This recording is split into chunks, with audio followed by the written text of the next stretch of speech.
Halo, selamat pagi anak-anak Pak Guru di kelas 10. Apa kabar kalian hari ini? Pak Guru berharap kabar kalian bersama keluarga senantiasa sehat. Puji Tuhan, Pak Guru juga selalu dalam keadaan yang sehat, di dalam lindungan Tuhan. Dan hari ini kita akan lanjut lagi. Pak Guru semangat sekali karena dapat buat video lagi untuk anak-anak Pak Guru di kelas 10. Sekedar informasi, hari ini kita masih akan lanjutkan pembahasan kita mengenai hukum kekekalan momentum.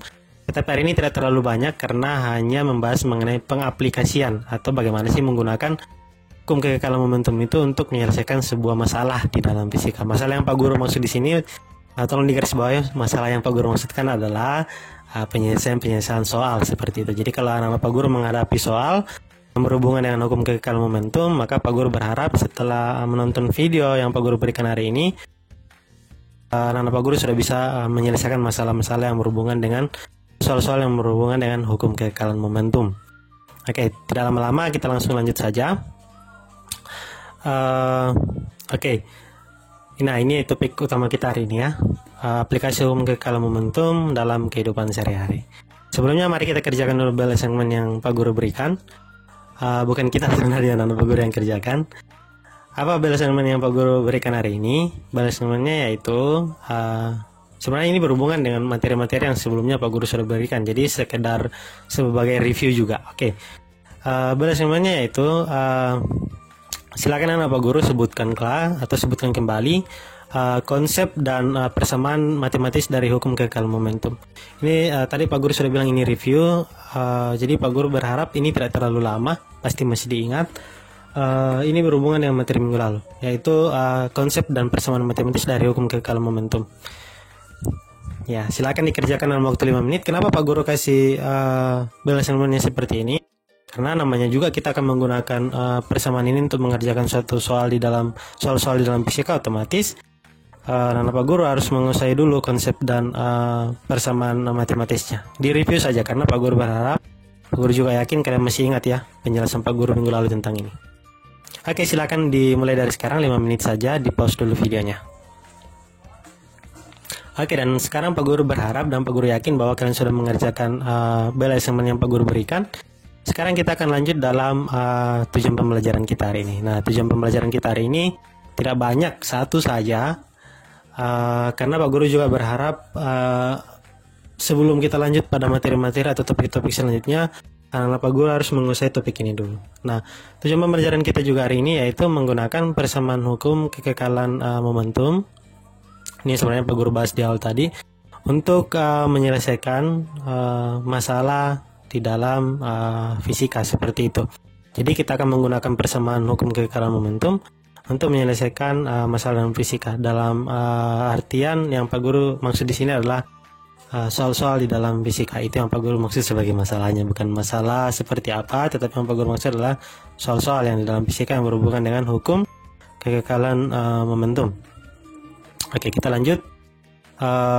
Pembahasannya di sini Pak Guru akan kasih satu contoh soal dan pembahasannya, dan setelah itu nanti Pak Guru akan berikan sebuah tugas untuk anak-anak Pak Guru kerjakan yang tidak jauh dari contoh soal yang Pak Guru sudah berikan ini. Oleh karena itu Pak Guru berharap kalian dapat menyimak dari awal pertengahan sampai selesainya video ini. Jangan di skip-skip, dengan harapan bahwa kalian dapat mengikuti video ini dengan baik.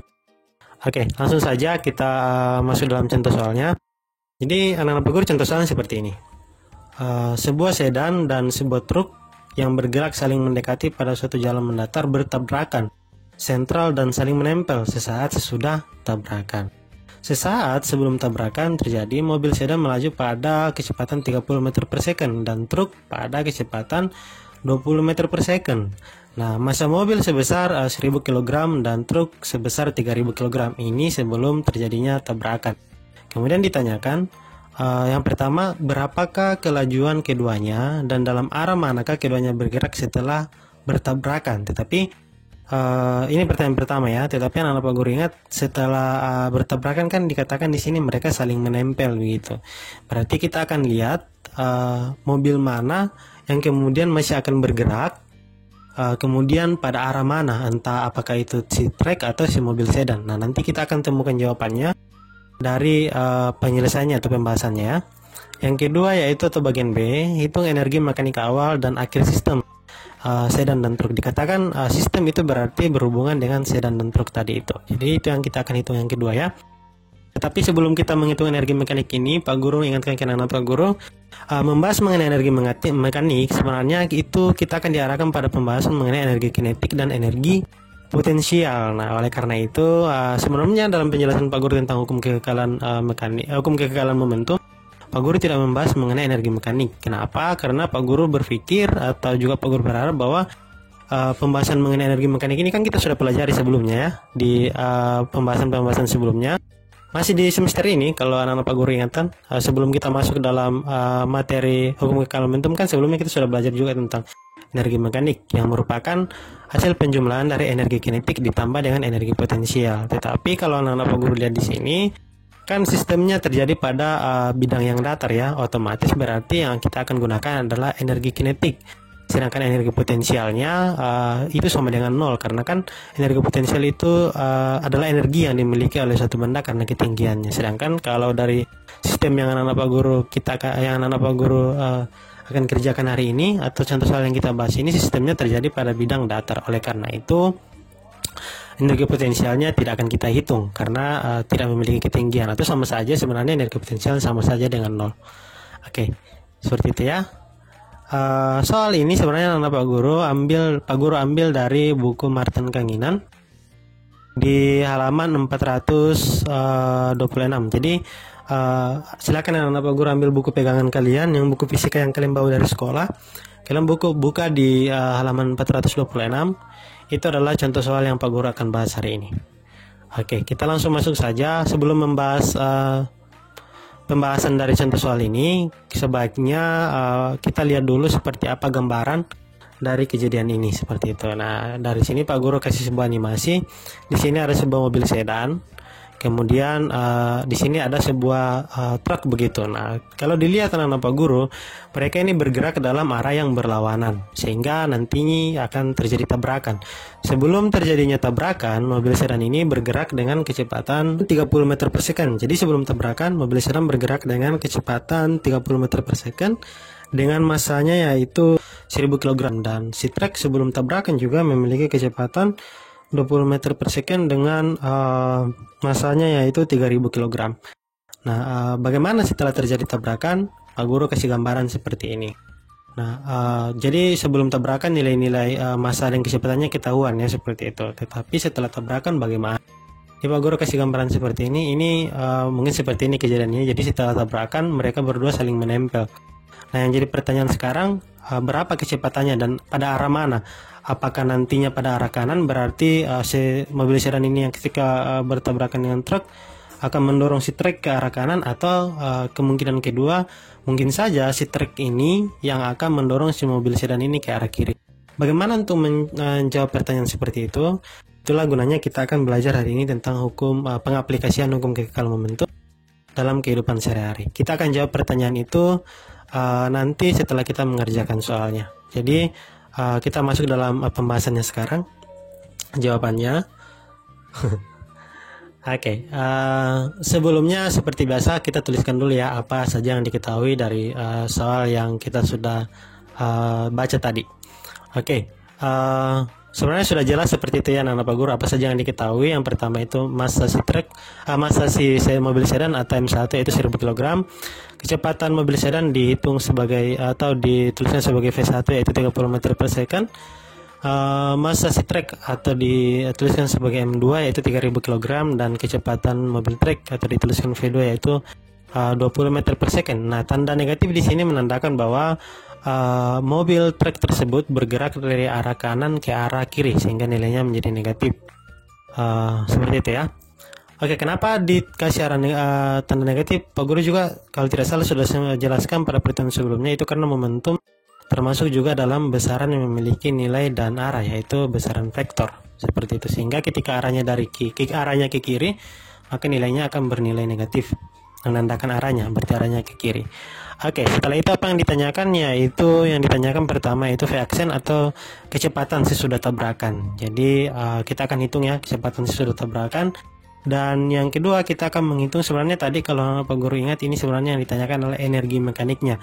Ya, tapi kan energi mekanik itu merupakan hasil penjumlahan antara energi kinetik dan energi potensial. Tadi Pak Guru sudah bilang energi potensialnya kita anggap 0 karena tidak ada ketinggian. Berarti yang kita akan hitung adalah energi kinetiknya saja karena ini adalah energi yang dimiliki oleh benda karena geraknya. Nah, gerak yang dimaksud tadi itu adalah bergerak dalam arah yang horizontal atau arah mendatar.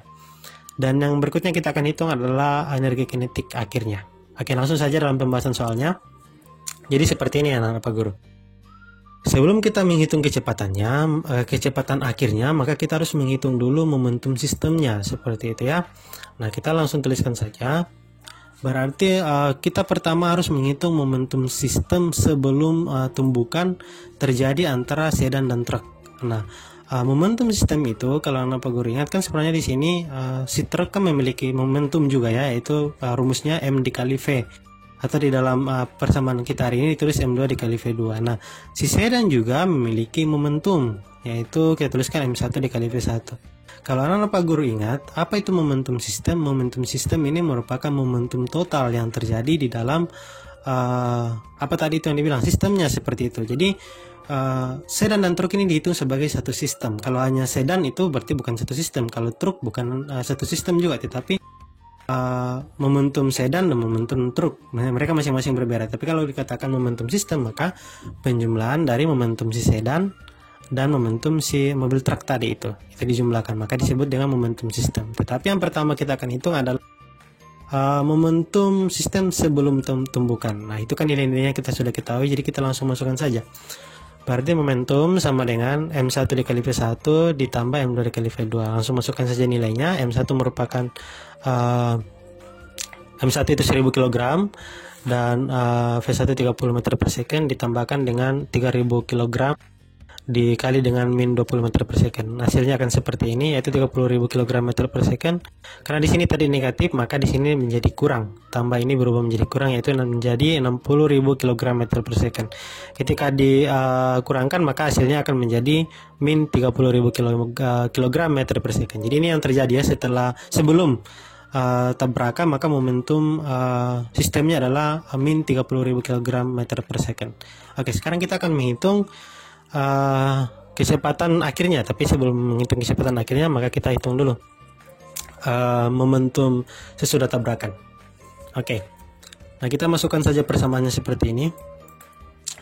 Jadi momentum setelah tabrakan, momentum sistemnya setelah tabrakan, kita langsung masukkan saja P aksen sama dengan M1 ditambah M2 dikali V aksen. Nah, kenapa persamaannya berubah seperti ini? Anak-anak Pak Guru tidak bisa lagi menggunakan persamaan yang pertama tadi, itu M1 dikali V1, karena setelah tabrakan pasti kan keduanya kecepatannya berubah begitu. Tetapi yang tidak berubah pasti adalah masanya. Si truk masih dengan masanya, si mobil masih dengan masanya, tapi yang berubah pasti adalah kecepatannya. Makanya persamaannya bisa dihitung seperti ini saja. Langsung dimasukkan M1 ditambah M2, atau massa yang tidak berubah tadi ya, massa si sedan dengan massa truk langsung dijumlahkan saja dikali dengan V aksen atau V sesudah tabrakan. Nah, ini sebenarnya yang kita akan cari jawabannya di sini ya.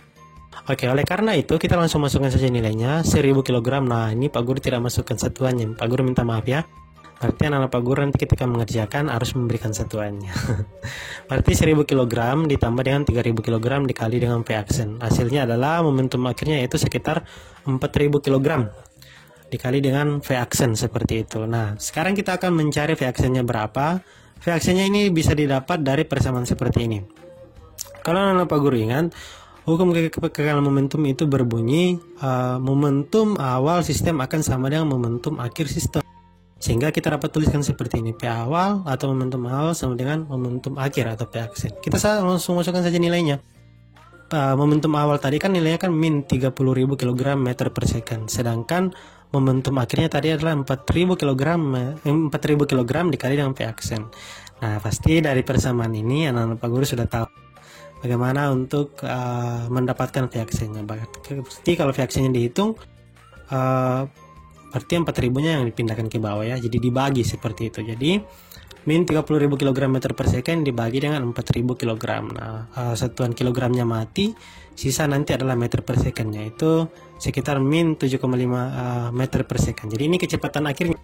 Jadi setelah tabrakan, kecepatan sistemnya itu, atau kecepatan sistem di sini maksudnya Pak Guru adalah kecepatan si mobil dan truk tadi itu ketika menempel kecepatannya menjadi min 7,5 meter per second. Artinya apa? Jadi setelah tabrakan mobil sedan dan truk tadi bertabrakan, tanda negatif di sini menunjukkan bahwa setelah tabrakan maka kedua mobil tersebut bergerak ke arah kiri. Jadi setelah menempel seperti itu ya anak-anak Pak Guru, kecepatan keduanya menjadi 7,5 meter per second seperti itu, dan arahnya berarah ke arah ke kiri. Jadi si truk itu setelah bertabrakan dengan sedan, truk ini masih mendorong sedan itu sebesar 7,5 meter per second ke arah kiri seperti itu. Jadi mobil sedannya terseret sama si truk ke arah kiri secepat 7,5 meter per second. Jadi kita langsung tuliskan saja ya, kan kita sudah dapat jawabannya. Oke, kita langsung tuliskan jawabannya di sini. Nah, sampai di sini Pak Guru berharap anak-anak Pak Guru mengerti, memahami bagaimana cara untuk mencari jawaban dari pertanyaan seperti ini ya. Ketika ditanyakan kecepatan akhirnya berapa, maka anak-anak Pak Guru bisa menggunakan persamaan yang kita sudah pelajari untuk menemukan jawabannya. Itu pertama, hitung momentum sistem awal, momentum sistem akhir, sehingga untuk menemukan nantinya si kecepatan ini, kecepatan akhir sistemnya. Kita langsung tuliskan saja. Jadi kecepatannya itu min 7,5 meter per second arah kiri. Oke, sekarang sudah selesai. Kita masuk sekarang untuk menghitung energi kinetiknya atau energi mekaniknya. Nah, untuk menghitung energi mekaniknya, kita harus menghitung dulu energi mekanik awal dan akhir. Nah, ini cara untuk menghitung energi mekanik awal sistem. Seperti ini ya. Jadi energi mekanik awal sistem adalah energi mekanik sedan dan truk sebelum tabrakan. Berarti sebenarnya tidak jauh-jauh beda dari persamaan pertama tadi. Cuma yang Pak Guru sudah jelaskan sebelumnya bahwa energi mekanik itu kan merupakan hasil penjumlahan antara energi kinetik dengan energi potensial. Nah, karena di sini tidak membahas mengenai ketinggian, otomatis energi potensialnya sama dengan 0. Maka kita hilangkan saja energi potensialnya. Yang kita gunakan adalah energi kinetiknya. Nah, Pak Guru ingat kembali, energi kinetik itu rumusnya adalah 1/2 mv kuadrat. Jadi kita langsung masukkan saja energi kinetik si sedan dengan truk sebelum tabrakan. Nanti kita jumlahkan untuk menemukan energi kinetik awalnya. Seperti ini Pak Guru, 1/2 m1 v1 kuadrat ditambah dengan 1/2 m2 dikali v2 kuadrat.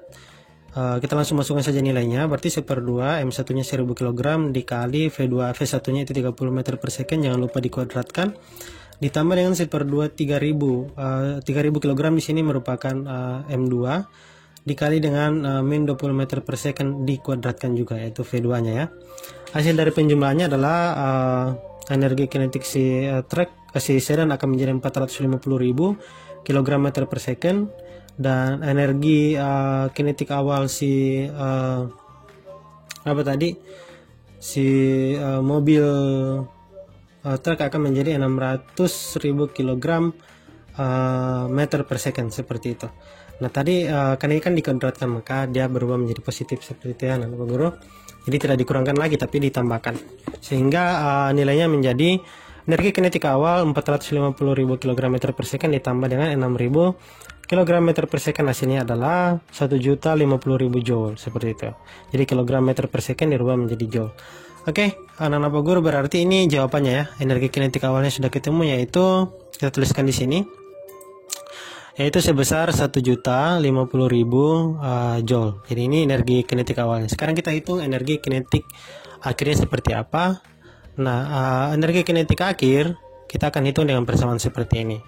1/2 m1 ditambah m2 dikali v aksen kuadrat.